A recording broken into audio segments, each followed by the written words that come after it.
Hey everyone, welcome to Wealth Redefined. I'm your host, Michael Reynolds, independent financial advisor and owner of Elevation Financial. Thanks for joining me today. Glad you are here for today's episode. We're going to talk about reverse budgeting today. I love budgeting. You know this, maybe. Maybe if you're a newer listener, you don't know this, but I love budgeting. So I'm a little bit odd in that respect. A lot of people don't love budgeting. Budgeting is kind of a word that conjures up anxiety and fear and stress and just negative emotions or negative connotations. So I understand this. I really get this. Budgeting is not easy for many, many, many people. But I like to talk about it because it is kind of the keystone, in my opinion, to making a financial plan work, or any kind of financial tactics or activities or anything you're doing to try to improve your financial management. Budgeting or cash flow is a way to say it, is understanding cash flow is extremely important. Because without understanding your cash flow, you don't understand or you can't make projections that are accurate enough to really get anywhere. I mean, you can get somewhere, but without really understanding cash flow, you don't really have the missing piece that makes it all work. So I'm very pro understanding cash flow. Now, sometimes that takes the form of strict budgeting. Sometimes it does not. And again, no secret, I love budgeting. I'm the kind of person, I open up my my You Need a Budget app, or YNAB for short. I open up my app pretty much every day, every couple days or every 3 days at minimum, and I track things. I categorize things. I let my transactions flow in and I check the categorizations. I record things when I buy things more often than not. I really keep up with it. I really, we track, my family, we track finances very carefully, and I love doing that. Now, that said, that's not easy for everybody. I'm not saying it's easy for me either, but it's something that comes more naturally to me than others, maybe. I've worked with people that have tried budgeting in that strict kind of, $0 budget way, and it just never really sticks. It doesn't really happen very easily. So, in a previous episode, I have talked about different ways of budgeting. I've talked about strict zero-based budgeting, reverse budgeting, bucket budgeting, other ways of budgeting. So we've talked about this a little bit as an overall concept. But today, I want to talk a little bit more about reverse budgeting and go a little bit deeper into how it works, and a little bit deeper into just implementing it and making it work for you. And when I say deeper, this is actually going to be pretty simple. This is not going to be super complex, but I just want to talk a little bit more and kind of shine a spotlight on reverse budgeting specifically, because I find that it tends to be one of the most effective and easy ways to implement cash flow management for a lot of people. And so we're gonna kind of spotlight that today. So let's review what reverse budgeting is. Actually, before I do that, let's review what kind of more strict zero-based budgeting is first, and then we'll flip to reverse budgeting. So budgeting in the classic sense, with apps like Mint or You Need a Budget or other tools that, every dollar that let you kind of pull in income or track income and then divvy it up, basically. Categorize your expenditures in different buckets and plan ahead for the month and kind of divide those up. That's kind of the classic way of budgeting. Zero-based budgeting is kind of an offshoot of that, which says, hey, we're going to take all of our income and every single dollar gets a job. Every single dollar has a place to go. If you have money left over, that goes into savings, or something happens with those extra dollars. Everything has a place. And again, YNAB, which is short for You Need a Budget, is one of the best tools for this. So I use this personally, and that's the classic way of budgeting. Your income comes in, divvy it up to go out, track everything carefully, and it's kind of this flow of money in and out with different categories and buckets you place things into with strict categorization. Now, reverse budgeting is somewhat of the opposite and is somewhat radically simpler than that. So reverse budgeting says, hey, instead of tracking the money coming in and then divvying up expenses and then, putting everything in buckets and planning for every little dollar that goes somewhere, we're going to flip that a little bit. And we're going to basically, on the first or the beginning of the month, anything important that comes out that just is a really high priority or must have is going to come out automatically. And then everything else that's left over, we're just going to use as just free spending money. We're just kind of going to not worry so much about it. We're going to have this lump of money and we're just going to use it however we want. So you're kind of putting all of the expenditures that are high importance front loaded at the beginning of the month, and then you're kind of forgetting about the categorization after that. So the way this works, there's actually 3 steps I'm going to go through for reverse budgeting. I'm going to talk about building the buffer, and then setting up the automation, and then tracking for the rest of the month. And this is all going to be really simple. Like, it sounds like it might be some effort, but it's really pretty simple once you get running. And it's meant to be simple because this is meant to be a method of budgeting for those who don't naturally feel the excitement that I do or others do about planning a zero-based budget with an app or something. So, step 1 is build a buffer. I think this is really important because you're going to be tracking your cash flow much more loosely with this method.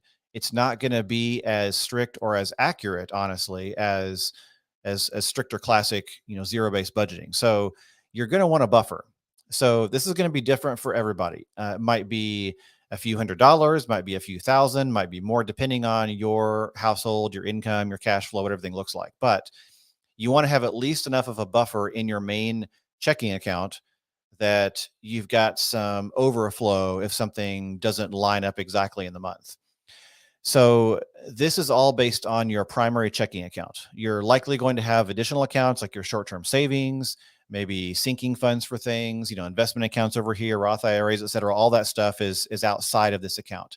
But your primary checking account is where your income comes in, whether it's paychecks for you and or your partner, business income, whatever kind of income comes in, it's all coming into that main checking account.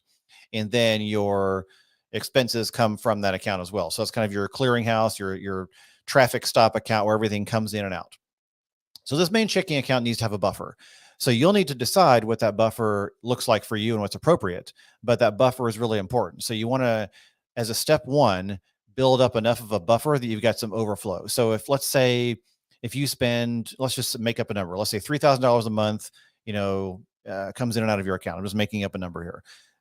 Then you're going to want to probably have a buffer of maybe a few $100s or more to make sure you've got enough extra overflow. If you have, $5,000 coming through, maybe $1,000 is a good buffer. So whatever it takes to get there, even if it takes, cutting down on things for a month and kind of really aggressively building up the buffer for a month or 2, that's worth doing to get it in place.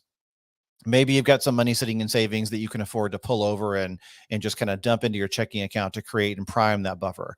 Whatever it takes, that's your first step. Step 2, set up the automation for high priority items. So what's a high priority item? A high priority item is stuff that gets forgotten or stuff that is a must have. So let's start with the must haves. The must have stuff is your rent or mortgage. That's a must have. That should be on automation in this budgeting style at the beginning of the month, so that on the first of the month, you have an auto draft where your mortgage company or your rent payment just automatically comes out of your account. If you're with a mortgage, this should be pretty simple. Any mortgage lender will let you go online, set up automatic monthly payments. That should just kind of happen automatically.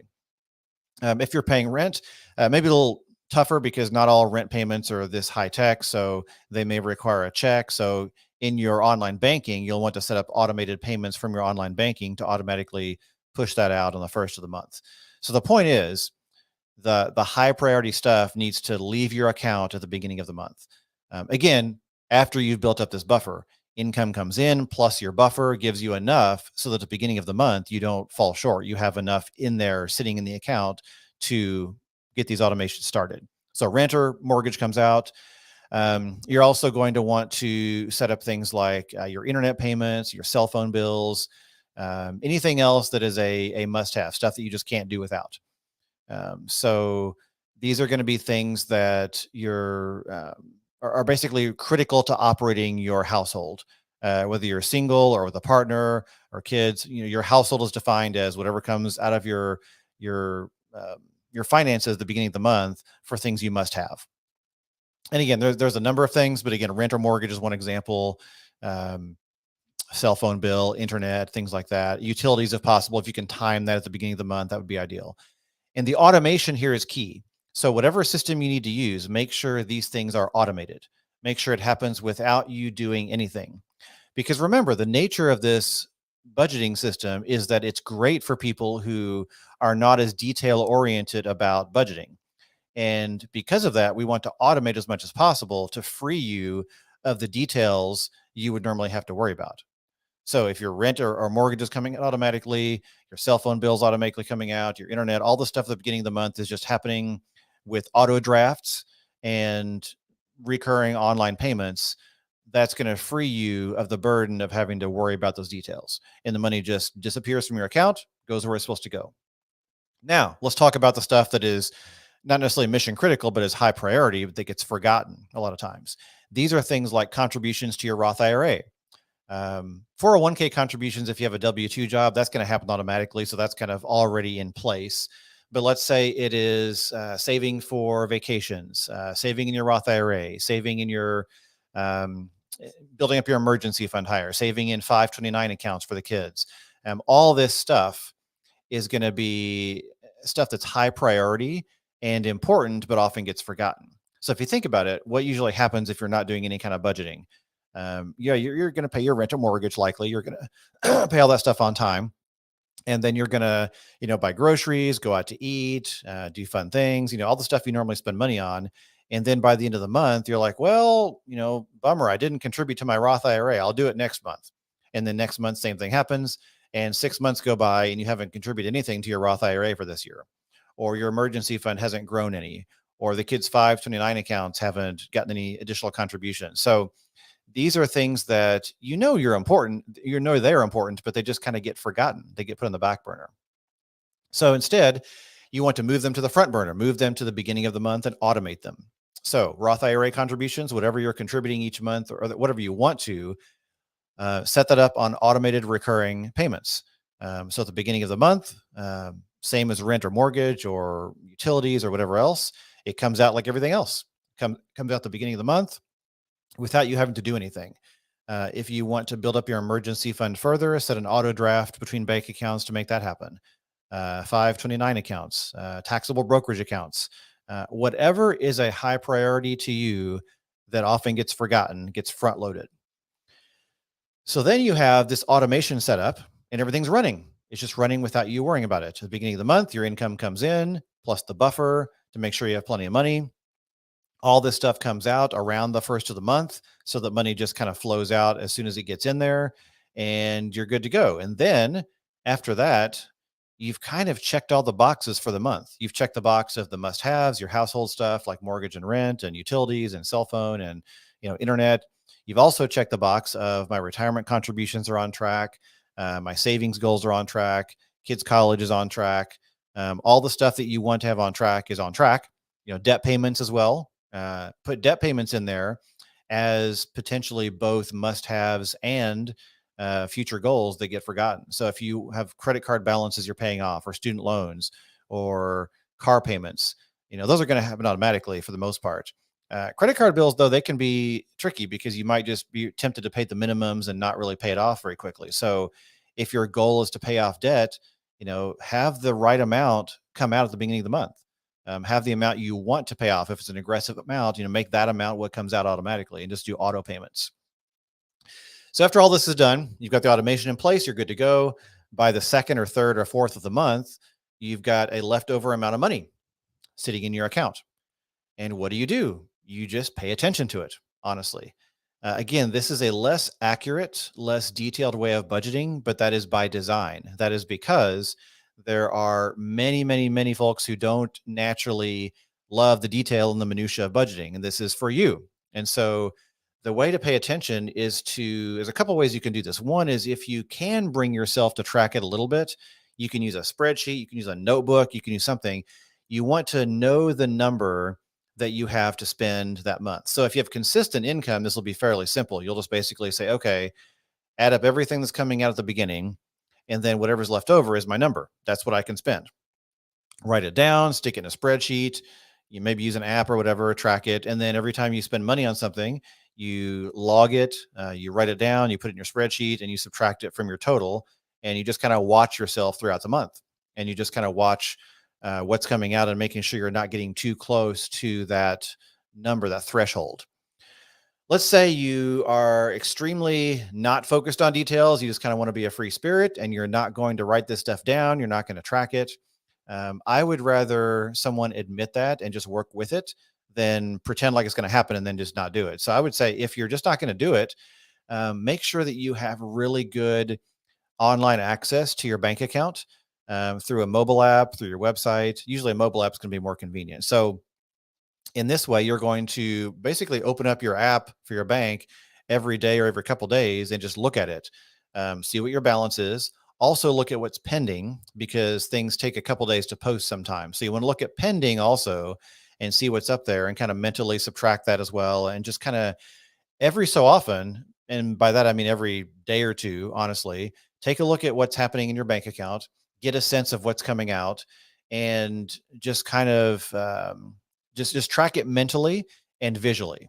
And again, this is not ideal. I get it. This is not going to be super accurate, but I'm a firm believer that something is better than nothing. And so the something can be look at your bank account on your app as often as possible so you see what's happening. Now, if you're single or if you operate your finances individually, this is going to be just you looking at this. But let's say if you're a household that you have a partner, spouse, and you have your finances combined, then you're going to want to track this together. You're going to want to both pay attention to what's coming out when you open up your app and just communicate about it. So every couple of days, take a look. Hey, looks like this is coming out. I'm thinking about buying this. What do you think? Kind of coordinate what the purchase is going to be. So you can track it as well together as long as you communicate. So both of you in the household need to open up your app on a regular basis, need to talk about it, need to check in. This can be literally a 30-second check-in every few days. It can be, hey, looks like our balance is X. What's coming up this month? What are we going to do? Okay, great. We'll plan on this. Maybe we'll hold off on that.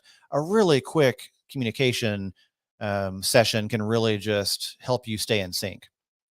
So that's really the three steps to reverse budgeting is to first build up your buffer of cash so you have plenty to kind of catch those overflow things that happen.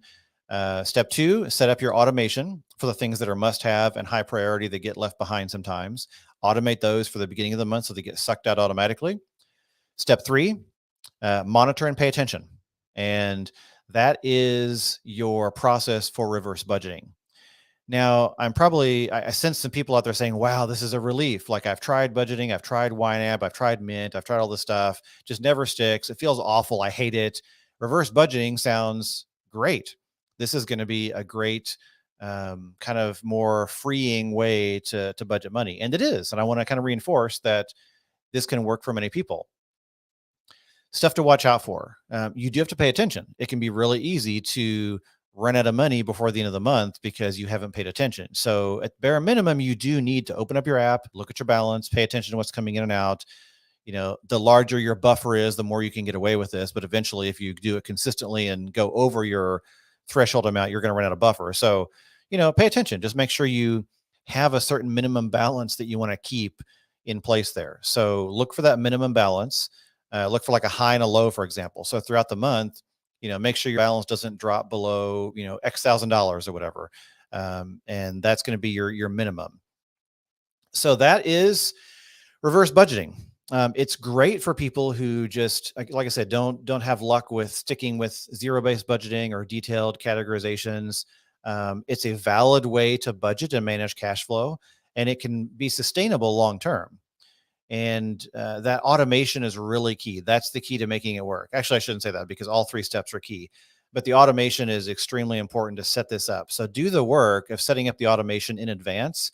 And once it's done, and your cash flow is kind of happening with very little effort. So if you monitor and pay attention in a minimal way, then this budgeting style can be extremely effective for free spirits who would really benefit from this style. So if you have questions about this, as always, definitely reach out. I'm at elevationfinancial.com. And if you have trouble with reverse budgeting, again, feel free to book a complimentary money session. You could do that from my website, which is elevationfinancial.com. And we'll grab 45 minutes or so. You can pop your questions in there and we'll talk about this or anything else that you want to talk about. So thanks, as always, for joining me today for today's episode. Appreciate you being a listener. Have a great day. See you next time.